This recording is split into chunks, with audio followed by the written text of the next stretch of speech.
Hey everyone, welcome back to the channel. In today's video, I'm going to show you how to create a distribution list in Outlook step by step.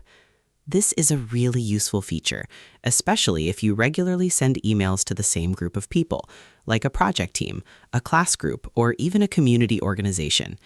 Instead of typing each email address every time, you can create one group and send messages to everyone at once.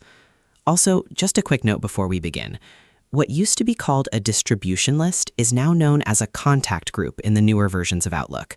So if you see either term, they mean the same thing. Now, let's jump right in. First, open your web browser and go to the Outlook website. Once you're there, click on the Sign In button. You'll be asked to enter your login details. Go ahead and type in your email address and password, then click Next to continue. After signing in, you'll land on your Outlook dashboard. This is the main area where you manage your emails, contacts, and other tools.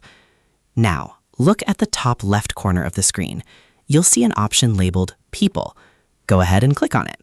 This will take you to the section where you can manage your contacts and groups. Once you're in the People section, look for the Groups area. This is where you can create and manage your contact groups. Now, let's move on to the next step. Find the small drop-down arrow next to the New Mail button. Click on that arrow, and from the options that appear, select New Group. This will open the setup for creating your distribution list. Next, you'll be asked to give your group a name. Choose a name that clearly represents the group. For example, you might name it Project Team, Class Members, or Marketing Group. A clear name makes it easier to recognize the group later when sending emails. Once you've entered the name, it's time to add contacts.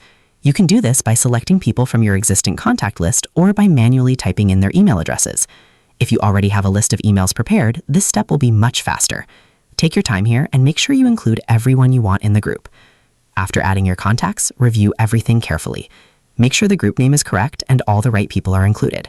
Once everything looks good, go ahead and create the group. And that's it. You've successfully created a distribution list or contact group in Outlook.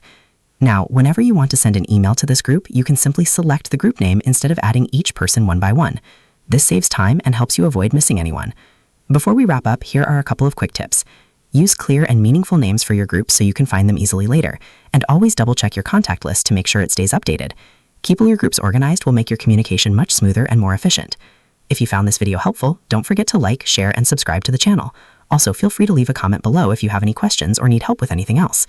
Now, let's quickly summarize what we did. First, we went to the Outlook website and signed into our account. Then, we opened the People section from the top menu. Next, we navigated to the Groups area and selected New Group. After that, we gave the group a clear name. Finally, we added contacts and created the group. And that's everything you need to get started.